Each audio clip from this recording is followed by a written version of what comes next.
C'est tout bon? Ah voilà, super. Mesdames et messieurs, mes chers collègues, tout d'abord, je vous adresse à toutes et à tous mes meilleurs voeux pour cette nouvelle année, qu'elle soit, pour ma part, tournée vers les droits des enfants. En tout cas, c'est ce qu'on peut se souhaiter de mieux. La délégation aux droits des enfants a choisi de consacrer tout un cycle d'auditions à la protection des mineurs. Et après avoir entendu différents représentants, dont les avocats ou les enseignants, sur la question de la prise en charge des enfants, que ce soit au judiciaire ou à l'école, nous avons le plaisir aujourd'hui d'auditionner des représentants des forces de l'ordre.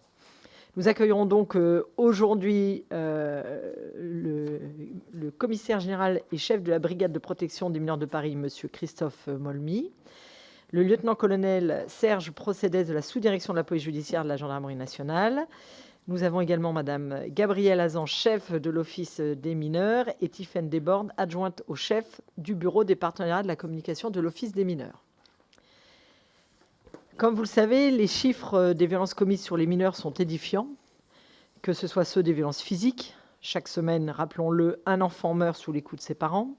Ceux des violences sexuelles, qui, selon la Ciivise, s'élèvent chaque année à 160 000 enfants victimes de violences sexuelles. Rappelons-le, 77% d'ailleurs au sein des familles.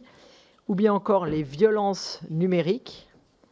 En 2022, 31% des parents déclaraient que leur enfant avait été au moins une fois victime de cyberviolence. Face à l'augmentation de ces violences, le dernier comité interministériel de l'enfance, en novembre dernier, a dressé un plan de lutte contre les violences faites aux enfants qui vise à améliorer le parcours des victimes. La mise en place d'un office des mineurs au sein de la police judiciaire participe de cette volonté afin de mieux coordonner la lutte contre les violences sur l'ensemble du territoire. Alors, mesdames et messieurs, j'aimerais tout d'abord vous demander où en est la mise en place de cet office, comment vous appréhendez votre rôle de coordination et comment aussi on se coordonne avec les autres forces de l'ordre que sont la gendarmerie. Mais je vois que vous êtes de la gendarmerie, je pensais que vous étiez police, mais vous êtes de la gendarmerie. Donc on a les deux qui sont là.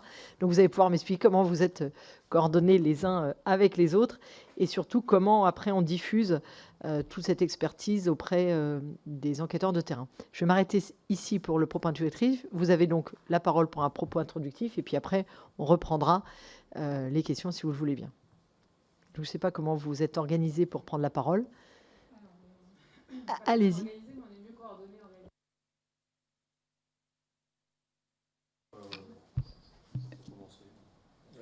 Allez-y.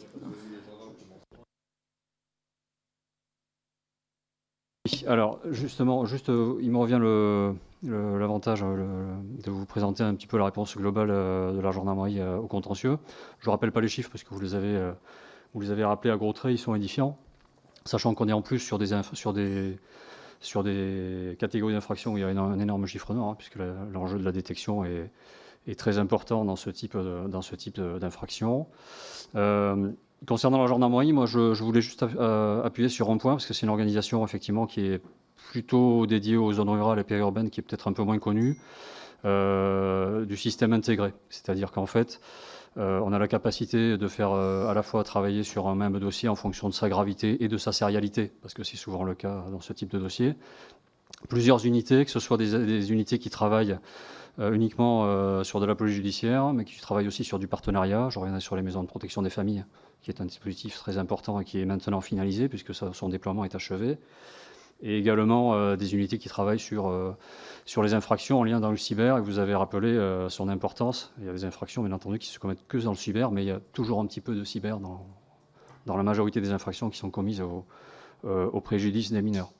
Donc ça nous permet surtout de faire travailler des unités ensemble, sous l'autorité d'un même chef. Et je reviens comme tout à l'heure sur les maisons de protection des familles. Le commun regroupement, c'est-à-dire à l'échelon départemental, est très important, parce que sur des territoires comme ceux de la gendarmerie, où parfois les interlocuteurs, les associations sont éloignés, dispersés, la maison de protection des familles permet justement de traiter de manière globale les interlocuteurs, d'avoir des contacts réguliers, et aussi de les intégrer pleinement à l'accompagnement des mineurs et des parents et des familles dans le cadre de la déclaration des faits dont ils ont pu être victimes.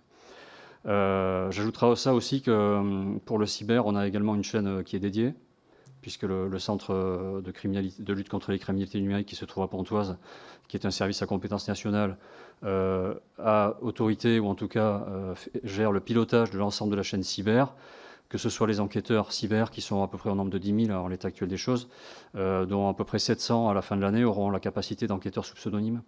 Et je pense que vous devez peut-être y revenir. C'est une capacité qui est en train de se densifier et qui permet surtout d'aller sur les réseaux, rechercher des personnes, des prédateurs, entre guillemets. Je clarifierai ça en disant que c'est des personnes qui, au-delà de l'échange de contenu pédocriminel, sont dans des velléités de passage à l'acte, d'entrer en contact avec des mineurs via les réseaux et de commettre des actes plus graves à leur encontre. Et puis, je pense que ce sera un point d'attention sur lequel vous revenir peut-être un petit peu plus longuement. On a des personnels, bien entendu, qui ne sont pas spécialisés, qui sont formés spécialement à la prise de parole, au recueil de la parole de l'enfant. À gros traits, on a environ 6 000 personnes qui sont formées actuellement au protocole NICHD à titre principal, même si effectivement certains ont été formés antérieurement, mais on a une phase de remise à niveau qui est en place et qui permet de répondre au double impératif, recueillir le plus d'éléments possible dans le cadre de l'enquête judiciaire, sans ajouter au traumatisme, et également en accompagnant le mineur dans sa démarche, le mineur, le parent protecteur et tout son entourage. Donc voilà. Et puis pour finir, la gendarmerie est dans la proximité, puisque effectivement on vit où on travaille. C'est peut-être une gageure de le rappeler, mais ça fait des gendarmes souvent des capteurs de qualité, très attentifs à leur milieu de vie, et qui sont effectivement des personnes qui peuvent avoir connaissance de signalements, qui peuvent avoir connaissance dans le cadre privé ou dans le cadre professionnel, indifféremment, soit d'informations qu'il leur appartient de faire remonter, soit effectivement des informations qui sont malheureusement suffisamment sérieuses pour qu'ils se saisissent. Voilà. J'espère ne pas avoir été trop long, et je passe la parole. Bonjour. Alors, la brigade de protection des mineurs, c'est une vieille dame, puisqu'elle a été créée en 1942, pour commencer, sous son appellation BPM en 1953. Alors, bien évidemment, les choses ont évolué depuis, et on s'est adapté au fur et à mesure. Encore dernièrement, on a une centaine d'enquêteurs, qui, sauf les derniers arrivés, bien sûr, sont tous formés à l'audition des mineurs victimes et au protocole NICH. Sans vous assommer de chiffres, et pour aller un peu dans le sens de ce que vous disiez tout à l'heure, quelques repères. En 2019, mon service avait pris 600 saisines, essentiellement sur le parquet de Paris, parce qu'on est compétent aussi sur les départements de Petite Couronne, les 3 autres tribunaux, mais on travaille essentiellement avec le tribunal de Paris. Donc 600 saisines en 2019, 1400 en 2023. Et on a triplé de commissions rogatoires dans le même temps. Donc c'est vous dire si, en effet, c'est une matière qui est en plein mouvement, et les services aussi. Donc la BPM est structurée de la manière suivante. On a deux sections, une section intrafamiliale et une section extrafamiliale, même si le terme n'est pas très sexy, mais ça nous permet de faire une partition des dossiers. Pour ce qui est de l'intrafamilial, je dirais pour évacuer le sujet que même si c'est une préoccupation majeure du service, on n'a pas noté de gros bouleversements sociétaux, de changements majeurs. On a une relative pérennité du taux de saisine et des dossiers qui, malheureusement, sont assez habituels, que ce soit des agressions sexuelles incestueuses, des incestes, des bébés secoués.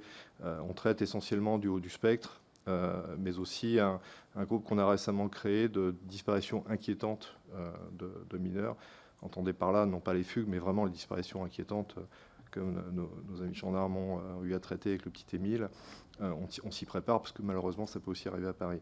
Les vrais bouleversements se sont plutôt prononcés dans la section extra-familiale, où il a fallu s'adapter. Donc là, on a 8 groupes. Un groupe dédié à Internet et aux réseaux sociaux, qui bien évidemment a beaucoup de travail, que ce soit sur le darknet, on essaie de travailler sur les live streaming, de faire de l'enquête sous pseudo. C'est un vaste sujet. Donc il y a 8 enquêteurs, ils ne peuvent pas tout faire bien évidemment, mais ils ont quand même pas mal de dossiers. On a un groupe qui traite de la traite des êtres humains, considérer le sujet comme les mineurs étant forcés à voler dans des structures intracommunautaires, essentiellement des Bosniaques et des Roms. On a créé depuis peu un groupe sériel, qui travaille sur la sérialité. On en faisait déjà, hein, c'est M. Jourdain, on travaillait sur des affaires sérielles, mais pas avec une approche systématique du sujet. Et malheureusement, on a noté qu'on a beaucoup de prédateurs qui reviennent sur des agressions sexuelles ou des viols. On a traité une petite dizaine d'affaires cette année. Alors, ce ne sont pas des affaires spectaculaires, mais avec de nombreuses victimes, donc il faut s'y atteler. On a 2 groupes criminels et un groupe dédié à la lutte contre le proxénétisme des mineurs, qui est un sujet très préoccupant. Alors, globalement, moi je dirais que sur cette section extrafamiliale, on a noté de vrais bouleversements qui sont liés peu ou prou à des mouvements, à des comportements des mineurs qui sont souvent charriés par Internet ou les réseaux sociaux. C'est-à-dire des mises en danger de mineurs qui rencontrent des mineurs ou des adultes par le biais de sites de rencontres. Ils se mettent dans des situations difficiles, et parfois qui aboutissent à des viols, des sextorsions. On a beaucoup de prédateurs sur Internet. Évidemment, on l'évoquait, le proxénétisme des mineurs. Alors, évidemment, à ne pas confondre avec la prostitution, puisque la prostitution, comme vous le savez, n'est pas pénalisée, mais le proxénétisme, on avait une douzaine d'affaires en 2013, on en a eu à peu près 120 l'année dernière, en comptant les collègues des services départementaux de PJ qui nous assistent pour les affaires des plus de 15 ans, parce que sinon on ne peut pas tout prendre. On est sur le proxénétisme, alors, pas la prostitution.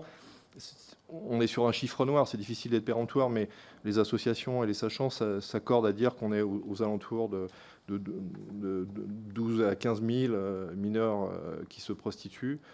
Alors dire combien il y en a en région parisienne, c'est difficile, mais sur un volume de près de 7 millions de personnes, je pense qu'on a probablement, enfin moi je pense qu'on a probablement la moitié de ce volume sur la région parisienne. Beaucoup moins de proxénétisme, fort heureusement, mais quand même des affaires préoccupantes. Donc voilà, on a dû, comme je vous le soulignais, s'adapter, parce que sur cette population de mineurs et sur les infractions qu'on vient d'évoquer sur l'extrafamilial, les comportements des mineurs, je pense sans être moralisateur, l'accès à la pornographie dès l'âge de 8 ans, c'est ce que disent les professionnels, les comportements à risque qu'on voit qui se multiplient chez eux, le fait de se filmer, de se mettre en danger, voilà, plus les prédateurs autour et les situations à risque font qu'on a énormément de dossiers. On est passé de à peu près un peu plus de 250 viols en 2019 à près de 750 l'année dernière, des viols de mineurs ou entre mineurs. Donc voilà, c'est une matière qui est en perpétuelle évolution pour l'extrafamilial, je le note encore, et sur lequel il faut en permanence, à mon avis, s'adapter. C'est pas très encourageant, mais c'est une matière qui est plutôt anxiogène quand on va sur le fond. Merci beaucoup de cette introduction, mesdames. Merci Madame la Présidente, Mesdames et Messieurs les députés. Moi, je vous propose de vous présenter le nouvel office mineur en propos introductifs. Vous dire donc que c'est un office qui a été créé en septembre 2023, donc nous avons seulement 4 mois d'existence pour le moment. Nous sommes aujourd'hui 40 et à terme, nous avons un objectif cible qui a été fixé à 85 effectifs en comptant à la fois des policiers, des gendarmes et des personnels administratifs et contractuels. Il y a 3 objectifs majeurs qui ont été poursuivis pour la création de cet office. Le premier objectif qu'on a poursuivi, c'était de se dire qu'il fallait reconnaître, ce qui n'était pas fait jusqu'à présent, la spécificité de la délinquance qui est faite aux enfants. En fait, c'est la première fois en police judiciaire qu'on a créé un office dont la compétence a été définie non pas en fonction de la qualité de l'auteur, mais à partir de la qualité de la victime, et en l'occurrence, nous, c'était à partir de sa minorité. On a reconnu donc que les violences faites aux enfants, c'était des violences qui sont spécifiques et qu'elles appellent un traitement particulier de la part des services de police et de gendarmerie. L'Office a donc un champ de compétences qui est très large, puisque les violences faites aux enfants sont multiples, et vous l'avez rappelé, qu'elles soient d'ordre physique ou sexuel, qu'elles soient commises aussi en ligne ou dans le monde réel. Je pourrais détailler, si vous le souhaitez, ensuite le champ missionnel de l'Office lors de notre échange. Vous dire ensuite que le deuxième objectif qu'on a poursuivi, c'est un objectif qui est lié à un enjeu d'améliorer le traitement judiciaire qui est fait des violences, sur les violences qui sont faites aux enfants. En créant un office, on a d'abord créé un service de police judiciaire avec une compétence nationale. Et la tâche est immense quand on sait par exemple que 75% des dossiers de violences sexuelles font aujourd'hui l'objet d'un classement sans suite. Mais ce n'est pas l'Office seul, on le sait, ni à 40 ni à 85, qui pourra induire seul un changement sensible sur la qualité du traitement de ces procédures.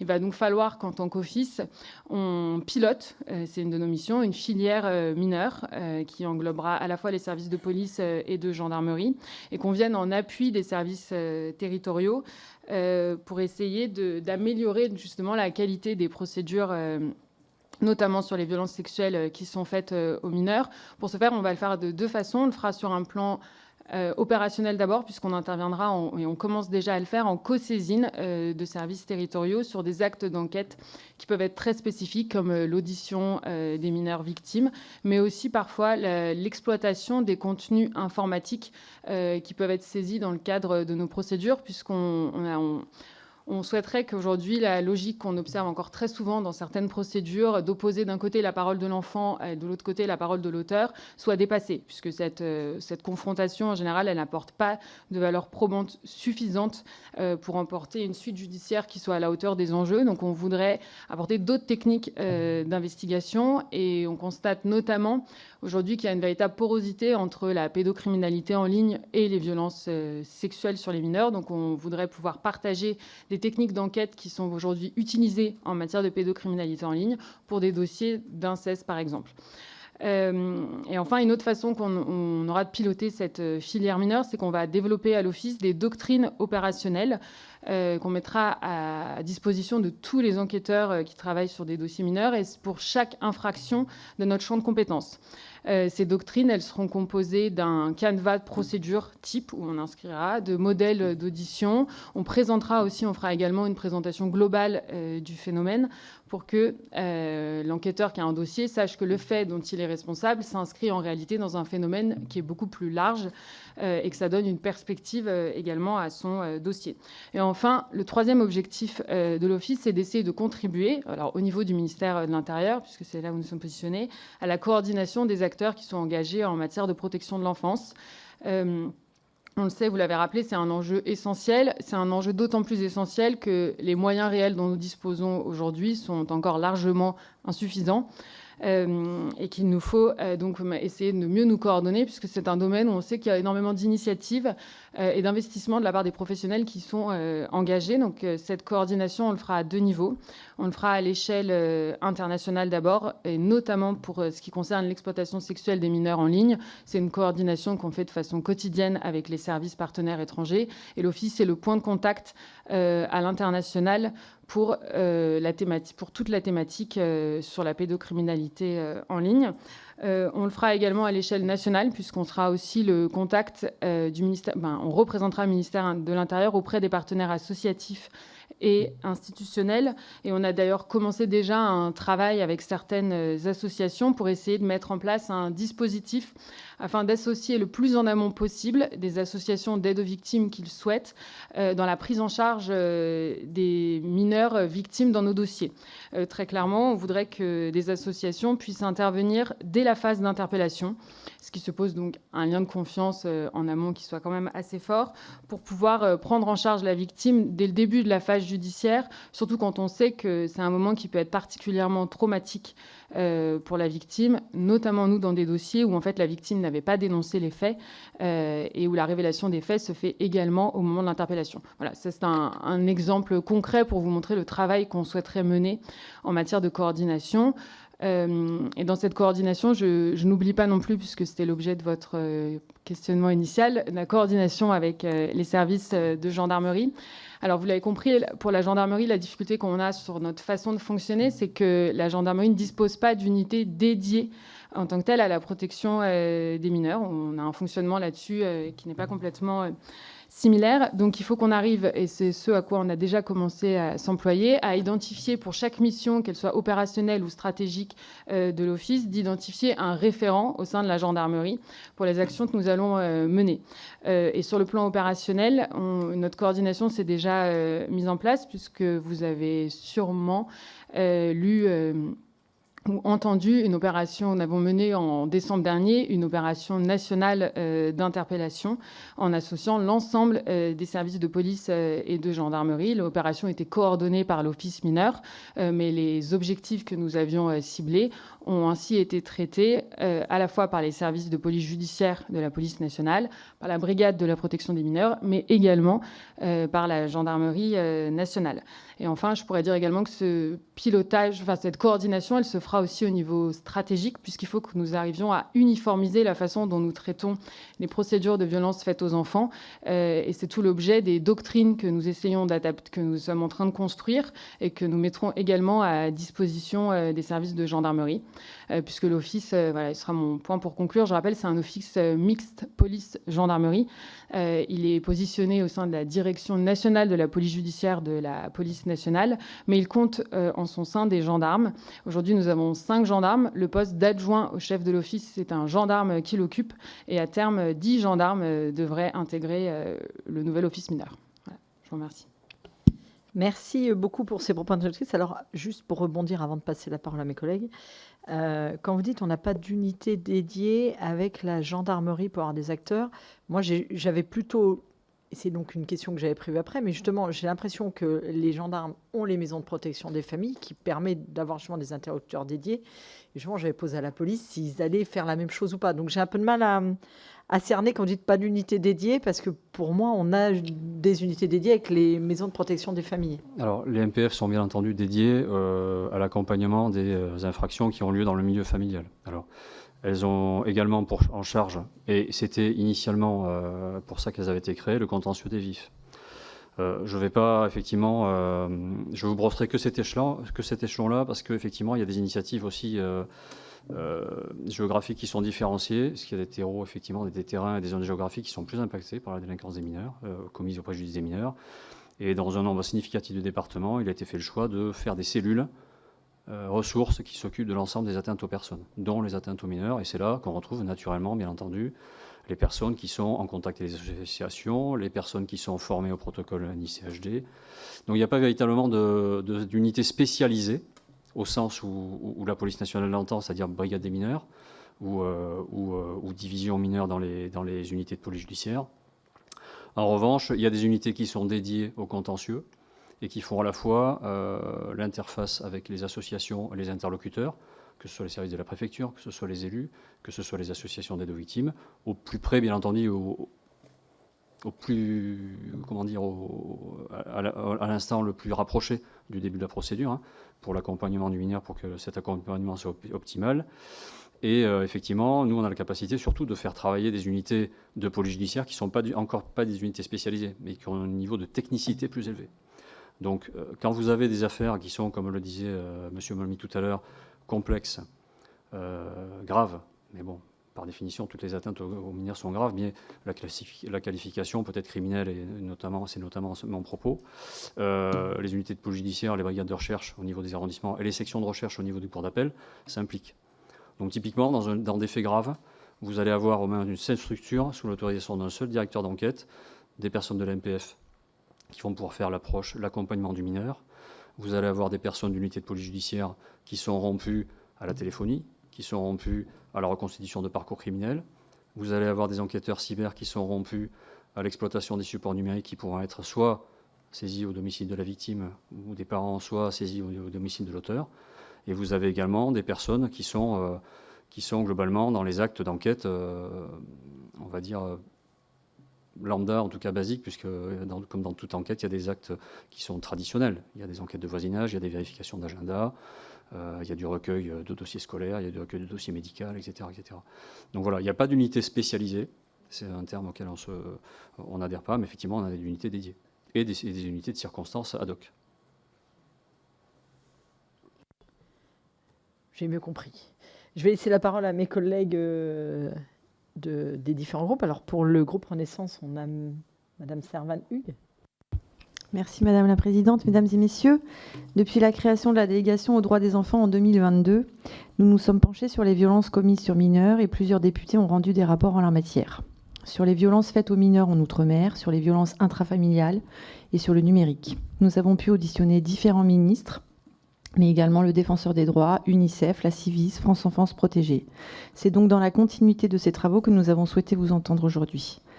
Inauguré en novembre dernier, l'Office des mineurs a pour rôle de lutter contre les violences faites aux mineurs, la pédocriminalité en ligne, ainsi que le harcèlement et cyberharcèlement en milieu scolaire.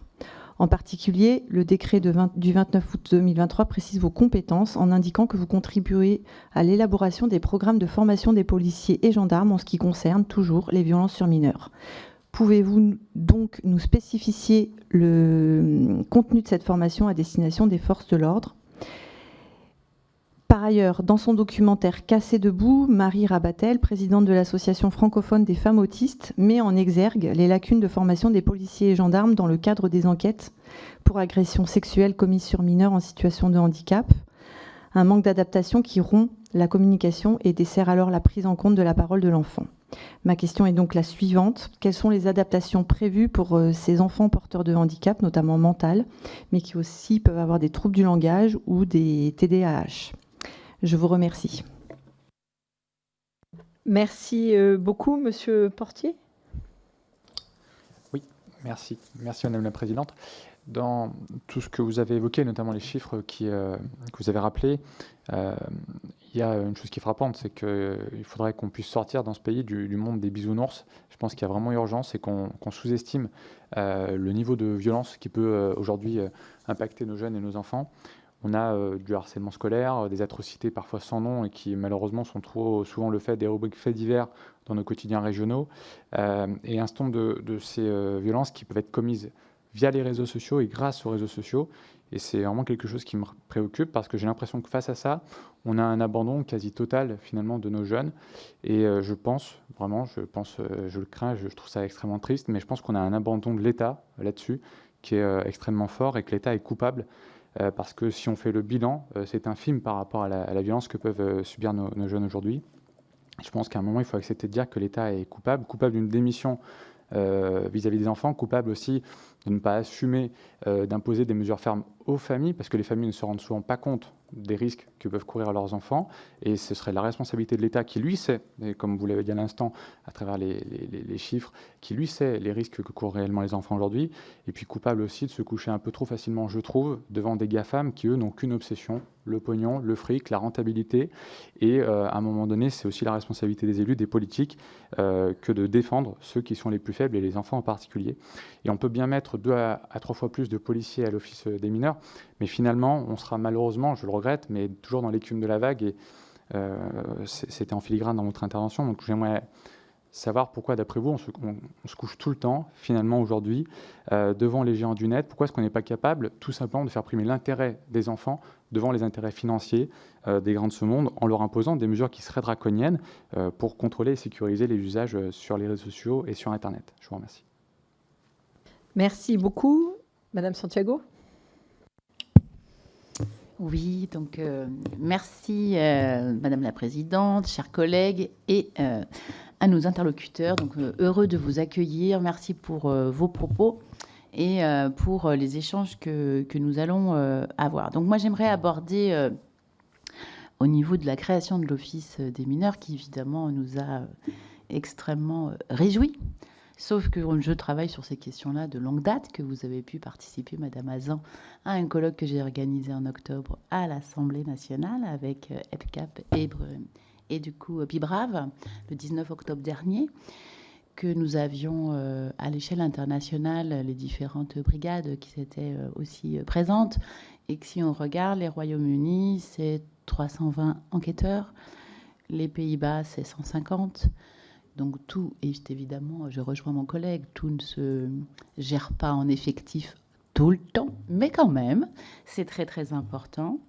Donc nous, bien sûr, on note qu'il y a une augmentation, vous l'avez dit, y compris à travers la création, que vous allez monter avec une brigade qui est quand même assez importante. Pour autant, je vous interroge sur pour nous, mon regard sous-dimensionné.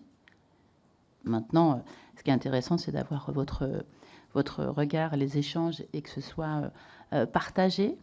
Par ailleurs, je suis très surprise parce que là aussi, nous avons des réglementations européennes qui peuvent aussi donc parfois être des avancées majeures pour nos pays.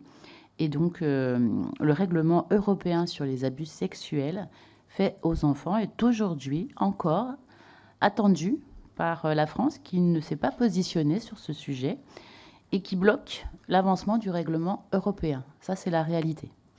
Donc, tant que la France bloque le règlement européen d'un sujet comme celui-ci, moi qui suis engagée sur ces questions de longue date, ça me pose plus qu'un véritable souci.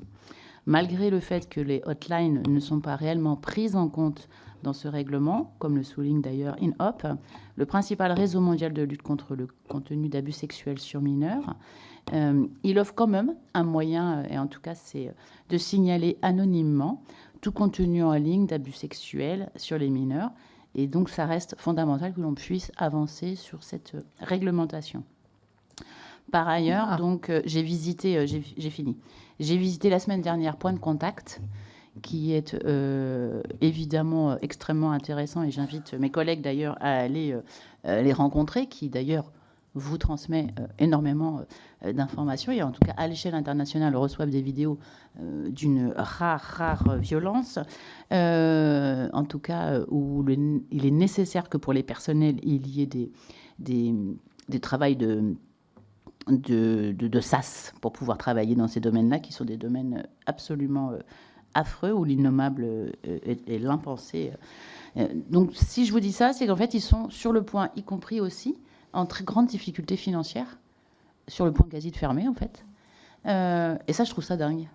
Donc, voilà. Donc, je prendrai 2 points qui me paraissent... Il y a beaucoup de choses qui se font, mais in fine, quand on regarde réellement entre la réglementation européenne qui n'avance pas, bloquée par la France, la situation de Point de Contact, qui est celui qui ouvre en France les points de contact de l'ensemble de la problématique à l'international et qui sont sur le point peut-être de fermer boutique, je me dis il y a quand même un vrai souci sur le message que l'on envoie à tous ceux qui sont mobilisés, dont vous et vous tous. Merci beaucoup, Isabelle. Monsieur Paul Christophe. Oui, merci Présidente. Merci de ces témoignages particulièrement éclairants sur la situation malheureusement actuelle que l'on peut que déplorer. Alors, évidemment, on peut toujours, d'une manière assez facile, finalement dire que c'est la faute de l'État, mais bon, je pense que c'est un raccourci un peu hâtif. On peut s'interroger pour savoir si aussi cette augmentation est liée au fait qu'on contrôle plus, on découvre plus, on a plus libéré la parole et que l'on permet également d'identifier peut-être plus facilement un certain nombre de situations. La création de l'Office est une réponse qu'a apporté l'État justement, et vous en êtes les premiers témoins. Vous avez été très particulièrement clair sur finalement, le maillage territorial qui est proposé tant d'un point de vue police que gendarmerie. Ça aurait pu être un sujet parce qu'on sait que l'approche n'est pas tout à fait la même. Mais pour autant, on voit bien que ces 2 spécificités peuvent se regrouper et sont profitables puisqu'on retrouve les 2 entités au sein même de l'Office et que ça a son sens. Quelles sont les limites finalement aujourd'hui de la politique de sensibilisation que l'on doit prôner? Quel est le maillon finalement en termes de responsabilité, en particulier responsabilité parentale? On a proposé une loi il n'y a pas si longtemps que ça sur la responsabilité et l'âge finalement légal d'accès à ces réseaux. Quel est aujourd'hui l'impact finalement que vous pouvez mesurer? Alors ce sont des textes assez jeunes, si je puis dire, qui n'ont pas encore eu le temps de prospérer tel qu'on pourrait peut-être l'attendre. En tout cas, mesurez-vous déjà un premier impact sur ces questions-là? Et puis, se pose aussi la question de l'anonymat sur les réseaux. Est-ce que, quelle est votre appréciation finalement de cette situation? Est-ce que c'est pas ça finalement qui parfois encourage aussi un certain nombre de passages à l'acte? Et in fine, quel serait donc, au regard malgré la jeunesse finalement de l'Office, quelles sont les évolutions législatives qui vous permettraient demain peut-être d'aller encore un peu plus loin dans l'exercice de votre mission et de la protection de ces enfants particulièrement vulnérables? Merci. Pour terminer ce premier tour de table, Madame Francesca Paschini. Merci Madame la Présidente, merci Mesdames et Messieurs pour votre présence aujourd'hui. Alors moi je voulais tout d'abord dire que je rejoins tout à fait ma collègue Santiago concernant Point de Contact et qu'effectivement il serait très fort regrettable qu'il puisse disparaître au vu du travail extrêmement important qu'ils font. Et je rejoins également mon collègue Portier sur la question de l'urgence, essentiellement de l'urgence des chiffres des violences faites aux enfants. Moi, j'ai récemment saisi la CNCDH pour un avis sur les infanticides et cet avis a été rendu public en novembre dernier. Et les chiffres sont alarmants, mais également la CNCDH estime qu'ils sont loin, malheureusement, de correspondre à la réalité. Donc actuellement, il y a un enfant tous les 5 jours qui meurt à cause de violences qui lui sont portées. Et puis, il y a aussi un enfant toutes les 3 minutes, et ce sont des chiffres que vous connaissez également, qui est victime de violences sexuelles. Et ces chiffres ont été mis en exergue par le travail de la Civise. Donc, au vu de ces chiffres qui nous alarment tous et qui sont effrayants, et certainement en dessous de la réalité, ma question porte sur le recensement de ces chiffres et sur le travail qui est fait par la police et par la gendarmerie. Donc je voulais savoir notamment si l'Office des mineurs, dont je salue la création, fait aussi un travail de recensement de ces chiffres. Quelle est la coopération qui se fait entre la police et la gendarmerie de façon annuelle ou sur un autre rythme concernant les remontées de ces chiffres?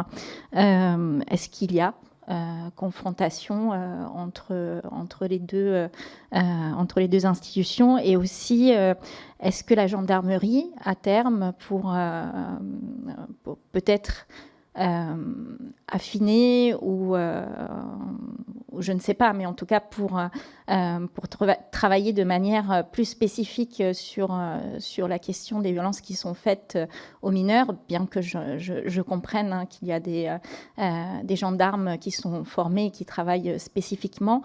Est-ce que vous envisagez à terme aussi d'avoir une brigade spéciale sur les questions des mineurs? Est-ce que c'est en discussion? Merci beaucoup. Je vous laisse déjà répondre à cette première salve de questions, comme vous voulez, dans l'ordre. Je vais peut-être... Concernant la gendarmerie, donc, comme je le disais tout à l'heure, effectivement, au-delà du terme de spécialisé, on a des unités dédiées qui travaillent et qui travaillent bien, puisque les maisons de protection des familles ont un rôle central, comme je le rappelais tout à l'heure, à la fois sur l'aspect préventif et aussi sur l'aspect répressif. Le fait que ce soit traité de manière globale est intéressant parce que les interventions dans les écoles, et ça répond à une des questions qui a été posée précédemment, les actions de sensibilisation sont très, très denses concernant la zone gendarmerie. En 2021, il y a 121 000 élèves de primaire qui ont fait l'objet du permis Internet. Et il y a beaucoup de maisons de protection des familles aussi qui reviennent voir ces mêmes enfants quand ils sont au collège, en fin de collège ou en début de lycée, pour les sensibiliser aux dangers des menaces en ligne sous un autre prisme. Parce qu'effectivement, les ados peuvent être autant victimes de harcèlement que auteurs de harcèlement. Ils peuvent être également faire l'objet d'exposition aux phénomènes prostitutionnels, à la banalisation de la prostitution, et en faire effectivement des citoyens éclairés sur la manière dont les réseaux sociaux doivent être utilisés. Et vraiment une mission qui est très importante en gendarmerie et qui est prise majoritairement par les maisons de protection des familles, comme je l'indiquais, mais également par les correspondants territoriaux de proximité qui se trouvent au sein de chaque unité. Il y a environ 3500 unités sur le territoire national en gendarmerie, donc c'est une des contraintes, notre maillage effectivement, et notre dispersion, notre répartition sur le territoire. Mais comme je disais, on ne peut pas avoir des unités dédiées partout, mais elles sont proches de tout point du territoire, très clairement, y compris en Outre-mer. Et le fait que les personnels formés, les structures dédiées à l'audition des mineurs, puisqu'on a 360 salles Mélanie avec des nouveaux kits, en plus de ceux qui fonctionnent encore sous l'ancienne mouture, permettent d'être réactifs et d'assurer une montée en puissance en fonction de la gravité des faits. Donc effectivement, on est en train de remettre chaque acteur à sa place, de rappeler le rôle de chacun, puisqu'on est en train de travailler sur une doctrine interne qui a vocation à ne parler que des rôles des acteurs en gendarmerie.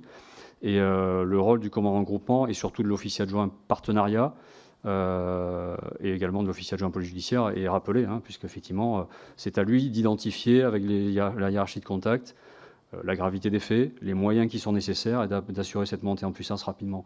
Donc unité spécialisée non, parce qu'effectivement on a beaucoup trop d'emprise sur le territoire. En revanche, structure dédiée et montée ou occasionnellement ou de manière pérenne et de manière pertinente avec le juste niveau de technicité, ça oui, effectivement, la gendarmerie s'y engage. Je pense que je serai plus court que ma collègue. Pour avoir géré 2 offices dans le passé, je mesure le rôle stratégique d'un office central. C'est moins le cas d'une brigade comme la BPM, qui est vraiment dans le traitement immédiat des dossiers. Ce que je peux néanmoins rajouter à mon propos liminaire, c'est qu'au sein de la préfecture de police, vous avez des BLPF, j'y pensais en écoutant mon camarade gendarme, des brigades locales de protection de la famille, qui traitent en partie les affaires touchant aux mineurs, les affaires les moins graves. Et depuis peu, la BPM a été placée en chef de file d'une organisation de toute la filière judiciaire des mineurs victimes, à Paris avec les BLPF et en banlieue avec les BLPF, les sûretés et les services locaux territoriaux de police judiciaire quand il y a lieu. Voilà. Donc on prend vraiment de front les dossiers, on les traite, on a moins et c'est pas notre rôle d'ailleurs d'avoir une vision stratégique et encore moins à l'international. Pour répondre à votre question, à votre propos tout à l'heure, je pense que vous avez en partie raison. Probablement qu'on dépose plus facilement plainte aujourd'hui. On a eu des appels d'air d'ailleurs sur l'intrafamilial, même si ça a été sensible, mais des affaires comme du Hamel ont motivé des personnes à déposer plainte, parfois de manière prescrite, mais à déposer plainte. Donc on a des phénomènes comme cela. Néanmoins, je pense quand même qu'il y a des phénomènes profonds de société, que je résumerai, comme je le disais tout à l'heure, par une vraie mise en danger des mineurs. Et je pense, alors j'ai pas de solution à apporter, moi, immédiatement, mais je pense que les réseaux sociaux sont vraiment au cœur d'une bonne partie des problématiques qui occupent les mineurs victimes, les services qui luttent contre les affaires dans lesquelles les mineurs sont victimes. C'est, même si c'est pas frontal, on a des affaires dans lesquelles le réseau social est vraiment au cœur du dossier, mais en filigrane, on retrouve beaucoup d'affaires dans lesquelles ces réseaux sociaux, sur lesquels ils s'exposent très facilement, sans réfléchir. Il y a une certaine naïveté, je pense, mais liée au très jeune âge de ces mineurs parfois, qui fait que ils ont tendance à croire n'importe quoi. Vous avez des jeunes filles qui tombent amoureuses au bout de deux échanges sur le réseau social et qui vont rencontrer un garçon, mais dans l'intention d'avoir des rapports sexuels avec, qui se retrouvent dans des caves avec 4-5 garçons. Enfin, on a des comportements aujourd'hui que peut-être, et pour... sur le terrain, pour voir les parents, on a une psy au service qui accueille et qui encadre les victimes et les parents des victimes, et on voit pas vraiment une forme de déni, mais une forme de dépassement de certains parents qui maîtrisent plus rien, avec des comportements des enfants qui sont vraiment inquiétants, qui peuvent se traduire par, alors c'est pas pénal, mais par une habitude vraiment ancrée maintenant chez les jeunes de filmer les rapports sexuels, alors ce qui induit derrière des dépôts de plainte parfois, qui sont une manière de se couvrir, et de se déculpabiliser et de border les parents. Enfin voilà. Donc il y a un magma là, pour en avoir discuté avec des associations ou des professionnels. Je ne saurais pas par quel bout le prendre aujourd'hui, mais il y a un vrai sujet sur ce qui se passe sur la toile, et en particulier sur les réseaux sociaux. Je me propose de compléter, peut-être pour reprendre dans l'ordre les questions qui ont été posées sur le contenu des formations à destination des forces de l'ordre que pourrait proposer l'Office mineur. Donc peut-être rappeler que... Alors, on contribuera à des actions de formation, mais nous ne sommes pas un service de formation. C'est l'Académie de police pour la police nationale qui est chargée du contenu des formations. Néanmoins, ce qu'on propose, nous, c'est de mettre à disposition des services d'enquête des contenus très opérationnels et très pratiques. Ce sont les doctrines opérationnelles que j'évoquais tout à l'heure. Nous en avons déjà conçu 2. Nous sommes en train d'en construire d'autres. On a construit une première sur le harcèlement scolaire et une seconde qui est vraiment très particulière sur le traitement des infractions de détention d'images pédocriminelles qui ont été détectées via l'utilisation d'un logiciel qui permet de détecter les téléchargements sur les réseaux de pair à pair. Donc on rentre là dans un milieu un peu technique, et je m'en excuse, mais simplement ce sont des doctrines qui seront constituées avec une analyse du phénomène, aussi une présentation de l'impact psychologique sur les victimes des violences qu'elles ont pu subir, et ensuite un canevas procédural où on développera procès-verbal par procès-verbal les investigations à retrouver dans chaque procédure traitant de l'infraction en question. Et on proposera aussi des modèles d'audition de victimes dans ces doctrines. Donc ces doctrines, elles sont élaborées à l'Office mineur, elles seront ensuite diffusées à l'ensemble des services de police et de gendarmerie. Les gendarmes qui sont à l'Office mineur seront chargés de les adapter pour tenir compte des spécificités de la gendarmerie, notamment sur la présentation des procédures. Et enfin, nous proposons également de nous déplacer dans les services territoriaux qui en feraient la demande pour présenter ces doctrines, soit parce qu'ils ont constaté qu'il y avait un réel besoin au niveau local, soit parce que nous, quand on travaillera en co-saisine avec un service, en se déplaçant, on se rendra compte que dans un service en question, il y a un véritable besoin sur la doctrine. Donc, ce n'est pas une formation, on ne proposera pas de formation, mais on développe une formation, un contenu opérationnel à destination des services qui a aussi pour but, et je le disais, d'uniformiser la façon dont on traite ces procédures aujourd'hui. Vous avez également posé une question sur la prise en compte des victimes qui souffrent d'un handicap dans le cadre des formations. Donc là, encore une fois, je ne veux pas déborder sur les services de formation, mais simplement vous dire qu'on constate aujourd'hui que le protocole NICHT mériterait d'être adapté. Et on a également relevé que, pour ces adaptations, on a relevé notamment qu'une adaptation serait nécessaire pour l'audition des enfants souffrant d'un handicap, puisqu'on sait que nous, ils sont 4 fois plus... il y a 4 fois plus de risques pour eux d'être victimes de violences sexuelles qu'un enfant qui ne souffre pas de handicap. Donc on sait qu'il faut l'adapter, ce protocole. On proposera donc une adaptation puisqu'on a depuis maintenant 15 jours une psychologue qui a rejoint l'Office mineur et qui aura notamment cette mission donc d'adapter le protocole NICHT aux différentes victimes d'une part et parfois aux différentes infractions aussi, puisque notamment pour tout ce qui concerne l'exploitation sexuelle des enfants en ligne, il y a une adaptation qui nous semble nécessaire puisque dans ce type d'infraction, souvent l'enfant n'a pas dénoncé les faits. C'est nous qui identifions l'enfant sur des contenus pédocriminels en ligne et donc l'enfant n'a pas encore parlé, donc c'est pas exactement la même démarche si vous voulez quand on recueille sa parole qu'un enfant qui s'est déjà confié à un tiers qu'un enfant qui n'a encore rien dit. Donc c'est pour ça qu'il nous semble qu'une adaptation est aussi nécessaire à ce niveau-là.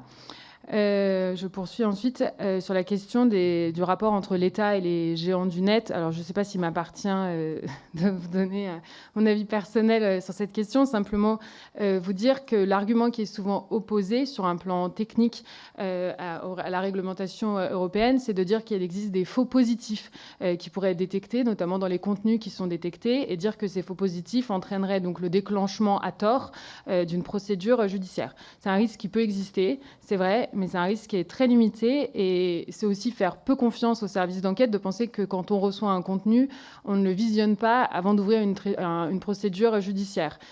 Sur un contenu pédocriminel, en un coup d'œil, vous pouvez très bien vous rendre compte que c'est une image d'un enfant qui a pu être envoyé, un enfant qui est dans son bain, qui est envoyé au sein d'un groupe familial sur WhatsApp, différencié d'un contenu pédocriminel. Cette différence-là, on est capable de la faire et donc nous, on pense que c'est prendre un petit risque d'accepter qu'il y ait une diffusion de faux positifs et que c'est un argument qui n'est pas recevable en réalité pour s'opposer à la détection des contenus sur des contenus qui sont aussi inconnus. Et c'est souvent ce qu'opposent les géants du net qui demandent de plus en plus pour nous, en tout cas, un chiffrement, qui souhaitent de plus en plus mettre en place un chiffrement de bout en bout de leur messagerie, ce qui nous pose de réelles difficultés opérationnelles.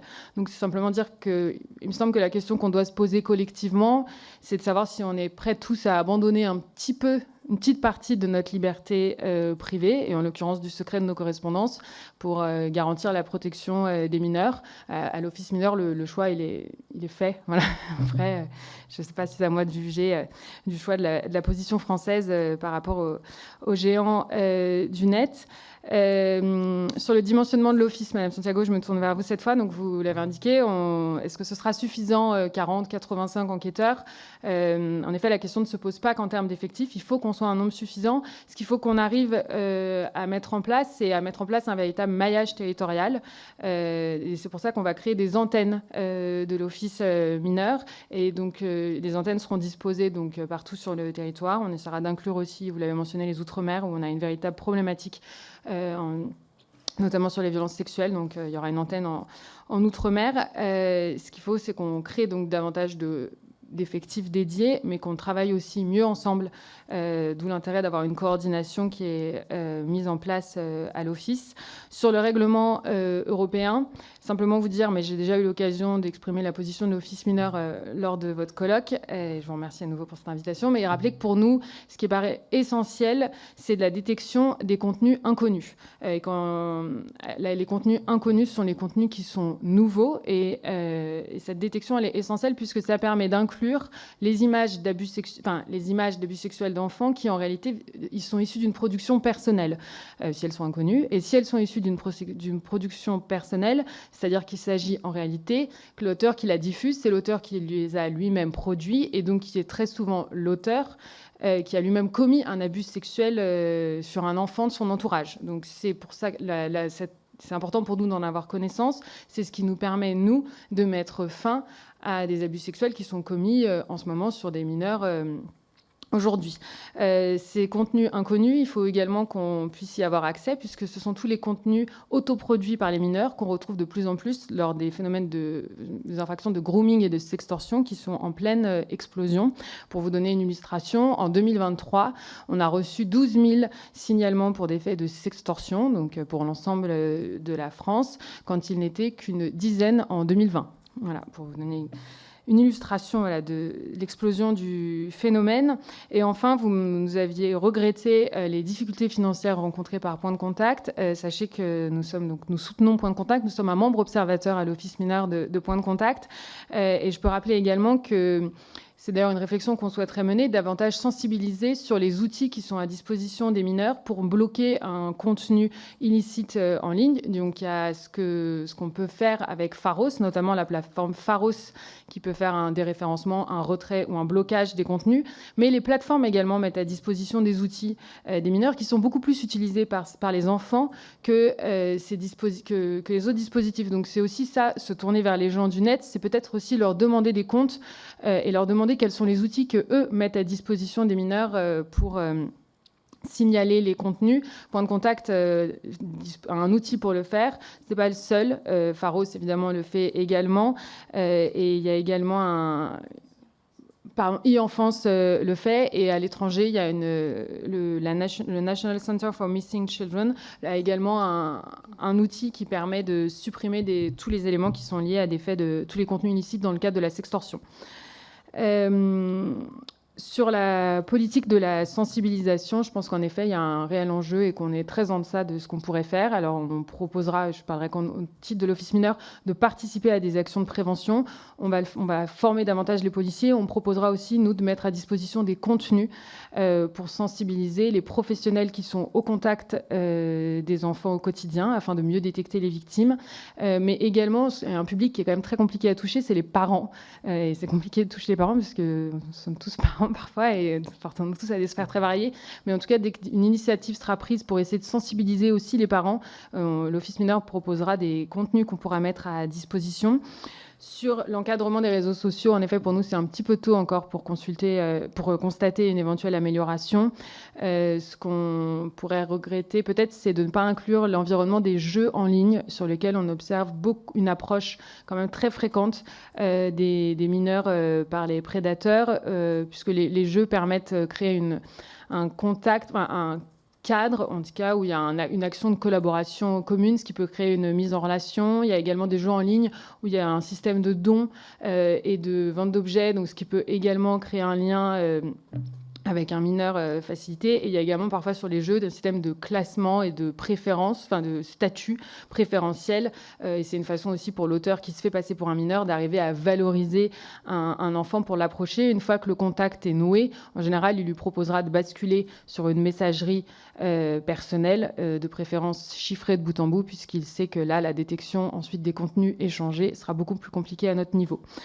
Et enfin, vous nous aviez posé la question des évolutions législatives souhaitées, donc je vais saisir la perche et vous dire qu'il y en a au moins 3 en plus, enfin 2 en plus des jeux en ligne sur lesquels, à mon avis, il y a quelque chose à creuser. Le premier point, c'est sur l'inceste, puisqu'on a aussi une compétence sur les violences sexuelles sur mineurs hors cadre en ligne. Et parfois, on regrette que le cousin ne soit pas désigné comme pouvant être l'auteur d'un inceste, puisque c'est souvent la relation d'autorité qui a permis de définir l'inceste. Mais on observe de plus en plus qu'en fait, les cousins peuvent également être l'auteur d'inceste. Il y a une étude récente qui a été publiée, qui a été soutenue par Face à l'inceste, qui montre que c'est la 3e personne après le père et le beau-père. La 3e personne à être auteur d'inceste, ce sont des cousins. Voilà. Donc, s'il y a un point à ajouter, peut-être revoir la liste des personnes qui peuvent être auteurs d'inceste. Et enfin, nous souligner qu'on observe un nouveau phénomène émergent sur lequel il me faut attirer votre attention puisque vous m'en donnez l'opportunité. Ce sont les images qui sont les images pédocriminelles qui sont générées par l'intelligence artificielle. Donc elles sont créées soit de toutes parts avec un logiciel d'intelligence artificielle, soit créées à partir d'images de mineurs réels qui sont récupérées, ce qu'on appelle en open source, donc en réalité sur les réseaux sociaux, en source ouverte, pardon, et qui avec ensuite un dispositif qui permet de déshabiller le mineur et donc de créer une image complètement générée par l'intelligence artificielle. Ça représente pour nous plusieurs risques. Le premier, c'est qu'on va encore augmenter de façon exponentielle le nombre de signalements et on risque de saturer les services d'enquête que nous sommes aujourd'hui pour traiter ces images pédocriminelles.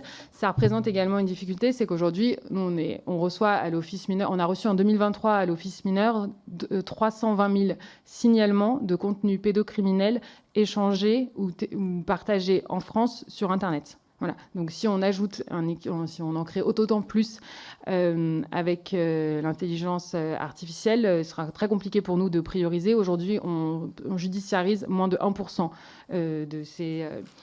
de ces signalements et ça crée évidemment un risque de banalisation et de normalisation de la sexualisation des enfants. Il y a une étude qui a été menée qui montrait qu'une expérience qui a été faite aux États-Unis, une image générée par l'intelligence artificielle qui a été postée sur un forum du Darknet en un mois, elle a été consultée plus de 20 000 fois. Voilà. Donc on est déjà, c'est un phénomène existant. Les Espagnols sont aujourd'hui confrontés ils ont les premiers dossiers avec des cas de sextorsion où on récupère une image d'un mineur sur les réseaux sociaux. Le mineur est ensuite déshabillé par un outil d'intelligence artificielle, puis un chantage sexuel est mis en place par l'auteur en menaçant évidemment de diffuser l'image générée par l'intelligence artificielle auprès des proches de l'enfant, soit pour obtenir des faveurs sexuelles, soit en réalité très souvent pour obtenir un paiement. Et la plupart du temps, les mineurs procèdent à ce paiement. Donc, il y a une réflexion à mener sur ces images. Aujourd'hui, l'infraction qui permettrait d'encadrer au mieux ces images générées, c'est l'article 227-23 du Code pénal, puisque ça évoque la représentation à caractère pédopornographique d'un mineur. Donc, il suffit qu'en réalité, le contenu présente un mineur pour que ça tombe sous le coup de cette infraction. Néanmoins, ce qui nous semble, c'est qu'on ne vise ici que la consultation, la détention ou le partage, mais on ne cible pas l'auteur qui serait à l'origine du contenu. Donc, il y a peut-être là, alors ça c'est moins mon domaine, un amendement ou en tout cas un article supplémentaire à créer pour englober ce phénomène d'intelligence artificielle. Et sur les obligations des plateformes, il faut peut-être également réfléchir à imposer aux plateformes de pouvoir avoir une identité numérique qui soit différente quand une image a été générée par l'intelligence artificielle, de façon à permettre aux services d'enquête de pouvoir tout de suite les identifier et de concentrer nos investigations sur les contenus qui concernent des enfants réels. Et je crois que j'en ai fini pour les... pour l'évolution législative. Et voilà, sur le recensement des chiffres, c'est aussi une mission de l'Office, puisque lors des travaux de préfiguration, ce qui a été constaté, ce qui n'a échappé à personne ici, c'est que lorsqu'on parle des violences sexuelles commises ou d'autres violences commises sur les enfants, on cite très rarement les chiffres du ministère de l'Intérieur. Et pour cause, nos chiffres, en tout cas les faits que nous constatons, sont très en deçà de la réalité. Et nous n'avons pas aujourd'hui suffisamment de connaissances du phénomène pour pouvoir présenter un état global de la menace. Ce sera une des missions de l'Office mineur. Et pour cela, il faut qu'on arrive à avoir un maillage territorial et que ça inclut évidemment les services de gendarmerie pour que remonte à l'Office mineur tous les faits qui mériteraient d'être portés à notre connaissance, pour nous permettre non pas tellement de délivrer un état statistique de la délinquance, ça, il y a un service statistique au ministère de l'Intérieur qui en est chargé, mais pour nous être capable de produire une analyse criminelle qui soit pertinente et de pouvoir à la fois alerter les autorités, mais également faire une redescente d'informations vers les services territoriaux pour les prévenir vraiment sur les phénomènes émergents et sur l'ampleur du phénomène pédocriminel aujourd'hui en France. Merci beaucoup pour ces réponses complètes. Est-ce que je peux me permettre de vous poser quelques questions un tout petit peu précises ? On a développé les UAPED il y a quelques mois et c'est en cours de déploiement. J'aimerais savoir si on arrive à bien les utiliser sur le terrain et si vous voyez déjà des choses à améliorer. Je pense qu'on a besoin d'être efficace. Dans le dernier rapport de la Civise, il y a des recommandations que toutes les enquêtes pénales soient conduites par des officiers de police judiciaire spécialisés. J'aimerais vous entendre sur ce point-là, ce que vous en pensez. Et enfin, j'avais fait des travaux sur la lutte contre la pornographie et on avait entendu des parents qui se sentaient désœuvrés parce que vous l'avez très justement dit, la pornographie n'est pas considérée comme un acte répréhensible. Sauf ces parents disent oui, mais c'est quelque part que l'enfant est en danger. Est-ce que vous pensez qu'il faut faire évoluer les choses? Est-ce que vous avez besoin de moyens pour qu'on puisse essayer de mieux agir et récupérer ces enfants-là qui sont dans la pornographie? Et puis, je suis d'accord avec vous, il ne faut pas qu'on s'arrête aux réseaux sociaux. N'oublions pas, et j'étais allée à e-enfance, Roblox, le jeu en ligne Roblox, est l'un des plus gros vecteurs de signalement de violence entre enfants. Donc, il y a vraiment nécessité, effectivement, de ne pas s'arrêter aux réseaux sociaux. On a essayé de le porter, en tous les cas, dans le texte récemment. Voilà, je pense qu'on devra encore y revenir. On n'a pas réussi à aller jusqu'au bout. Mais vous avez complètement raison. Il faut aller aussi sur ces jeux en ligne et également sur tout ce qui est les jeux à objets numériques monétisables. Vous l'avez très justement dit, puisque quand on a une vente d'objets, après, on coince un peu l'enfant. Par contre, merci pour cette partie intelligence artificielle. On avait commencé à évoquer, mais là, qui est très précise. Donc voilà, moi, ce que j'avais à rajouter, je ne sais pas si des collègues ont quelques points précis. Eh bien, si vous voulez bien me répondre sur les derniers éléments. Oui, alors concernant les UAPED, je prends la parole en premier parce qu'effectivement, au vu de notre dispersion sur le territoire, c'est quelque chose qu'on regarde de manière très attentive. Bon, c'est un dispositif qui est en cours de déploiement, mais qui commence à devenir mature. Pour rappel, c'est une structure où effectivement il est possible d'entendre les enfants dans un cadre qui soit confortable, hein, un petit peu sur le modèle de ce qui existe avec les salles Mélanie, qu'elles soient police ou gendarmerie, mais également de faire, dans une démarche un petit peu globale, avoir accès aux professions médicales et paramédicales, notamment aux infirmiers, aux médecins légistes et aux pédopsychiatres éventuellement, qui sont nécessaires d'une part à la mise en confiance de l'enfant, mais aussi à la réception globale de la parole et des éléments d'enquête. Donc la gendarmerie, effectivement, a recours à ces structures. Nous, effectivement, on a noté au bout d'1 an et demi, 2 ans de mise en place quelques aspects qui pourraient être améliorés. Bon, c'est une structure qui est très séduisante, donc effectivement, il y a un risque de saturation. On s'en aperçoit. On a conjointement, enfin à la demande de la Direction générale de l'œuvre de soins, envoyé un questionnaire récemment, et la PN est concernée également, pour avoir un retour des unités sur la saturation des services, sur leur accessibilité, parce qu'effectivement l'accessibilité le week-end aussi peut être un problème. Et puis nous, en gendarmerie, on a un problème très spécifique qui est dû à l'éloignement. Mais en tout état de cause, ce qui est dit, c'est qu'il faut faire effort sur ces structures parce que ça permet, et c'était l'objectif initial, d'avoir recours à une structure qui permet de ne pas reproduire un traumatisme chez l'enfant en l'entendant à plusieurs reprises, étalé dans le temps. Il faut savoir également que la parole de l'enfant dans ce cadre, notamment quand c'est des atteintes intrafamiliales ou quand c'est des atteintes qui, par leur dénonciation, peuvent avoir des effets immédiats en termes de séparation de couple, en termes de fracture familiale. C'est une parole fragile, précaire. Donc effectivement, quand on a l'occasion d'entendre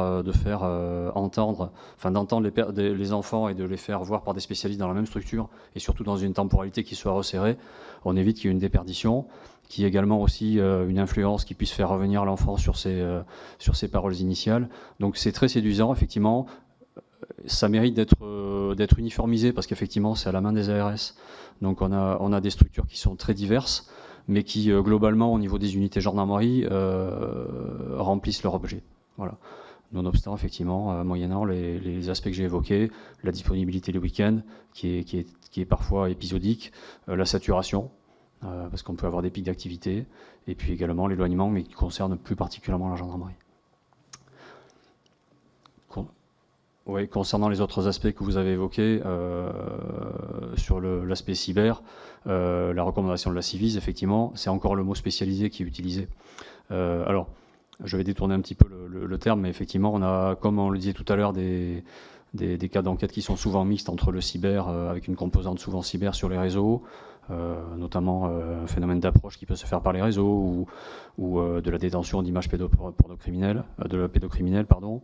Tout ça, effectivement, nous permet de faire intervenir des enquêteurs spécialisés dans le cyber, parce qu'effectivement, on en a à peu près 10 000 en gendarmerie, avec des niveaux de compétences qui sont un peu diversifiés, mais qui permettent d'exploiter rapidement, notamment dans le cadre d'opérations qui visent des détenteurs de contenus pédocriminels, de pouvoir faire des perquisitions en ligne rapidement sur le lieu d'interpellation et de s'assurer du recueil d'un maximum d'éléments en attendant une exploitation plus complète. Donc on a des enquêteurs qui sont spécialisés dans le cyber, on n'a pas d'unité spécialisée comme je le disais tout à l'heure, mais les enquêteurs quant à eux sont spécialisés et comme je le rappelais tout à l'heure, on a de toute façon sur les cas les plus graves les unités de police judiciaire que sont les brigades de recherche et les sections de recherche qui s'impliquent.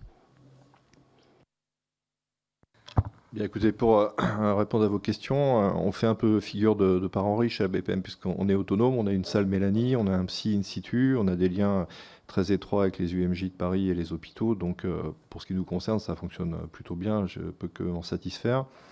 Sur la spécialisation, oui, c'est une garantie de succès. Là aussi, on a de la chance, puisque nos collaborateurs sont tous formés, on a un cursus de formation, ils sont tous formés à l'audition des mineurs victimes, ce qui est indispensable, au niche aussi. Et quand bien même, ils ne s'occuperaient pas de tout petit, puisqu'il y a un système de permanence qui fait qu'ils peuvent être amenés à le faire malgré tout. La formation ICC, et puis des analystes criminels aussi qui permettent d'avoir un éventail assez large. Il faut en effet, je pense, une spécialisation quand même dans la matière, à tout le moins pour les affaires les plus graves.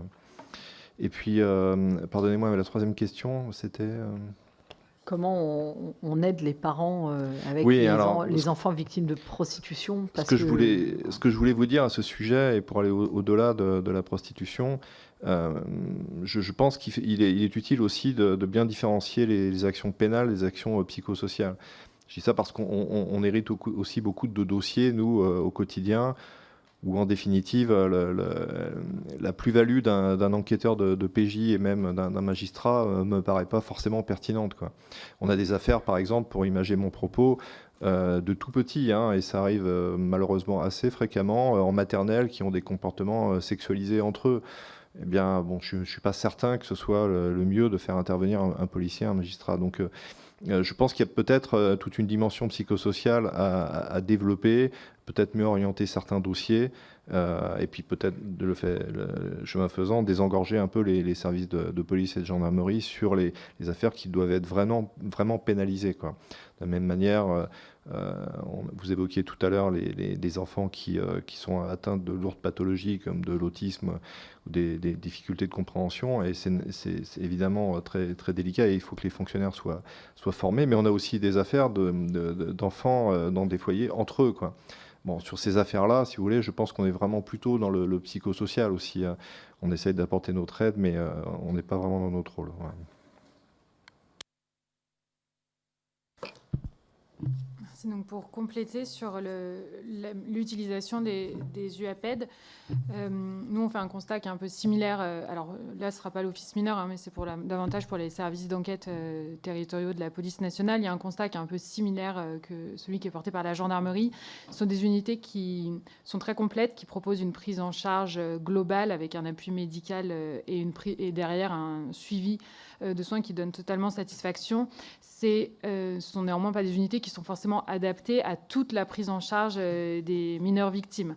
Certaines, notamment pour les mineurs parfois qui sont plus âgés, pour certaines infractions peut-être qu'on pourrait dire un peu en deçà du spectre criminel, pour lesquelles une prise en charge en UAPED n'est pas forcément nécessaire. Et c'est pour ça qu'on a un dispositif complémentaire qui existe avec les salles Mélanie, qui est un dispositif de proximité qui permet de réaliser des auditions de mineurs dans un endroit qui est propre à établir un lien de confiance avec l'enquêteur.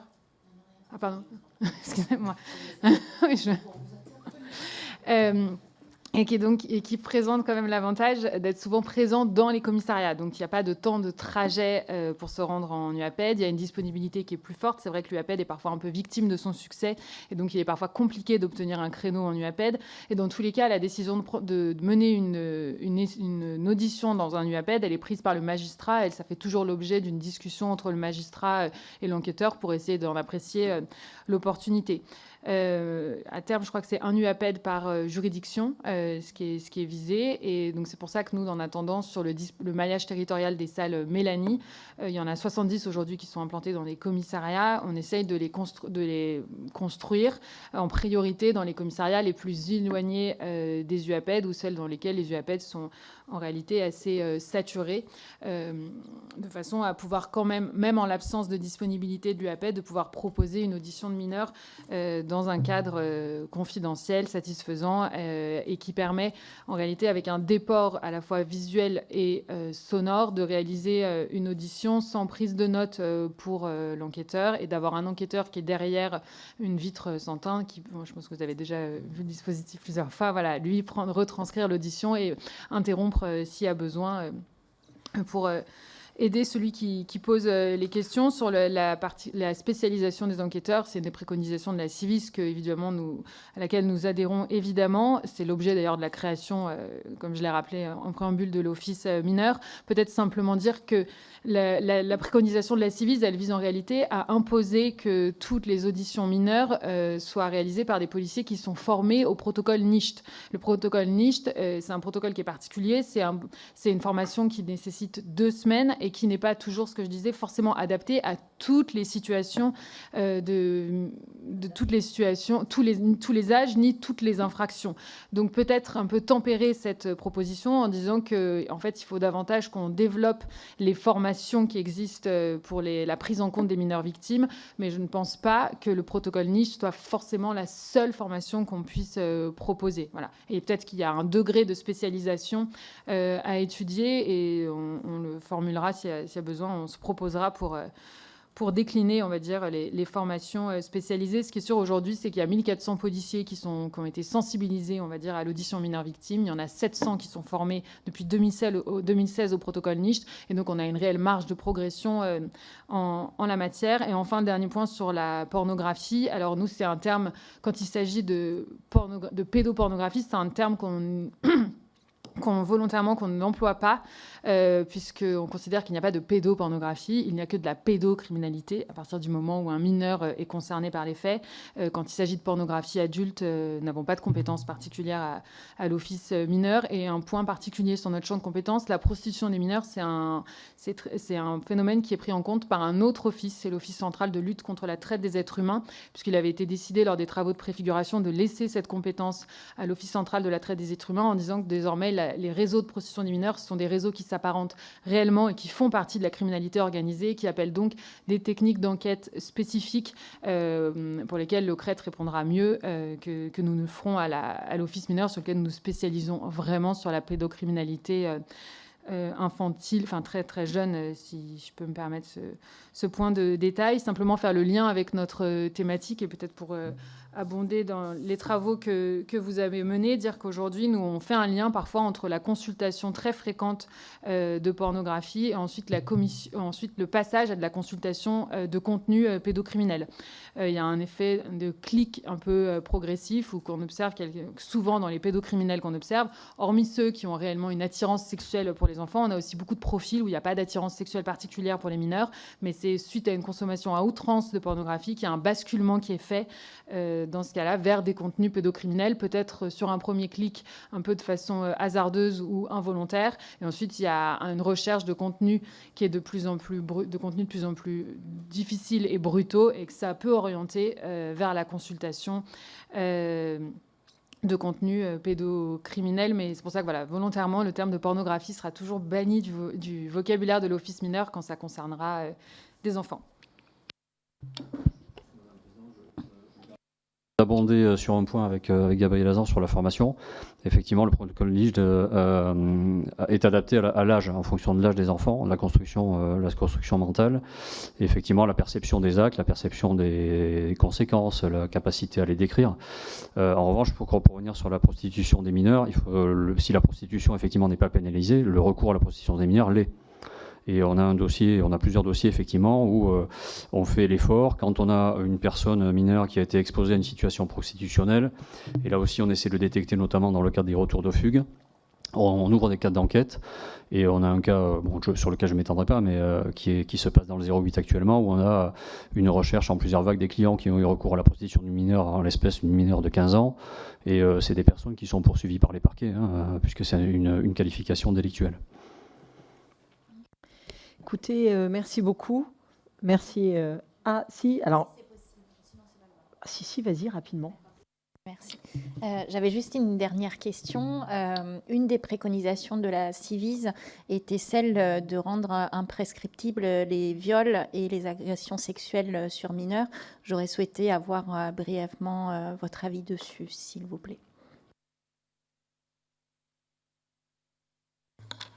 Bien, écoutez, c'est intéressant comme proposition. Après, d'expérience, pour avoir traité pas mal d'affaires prescrites, la difficulté, c'est un problème de matérialité.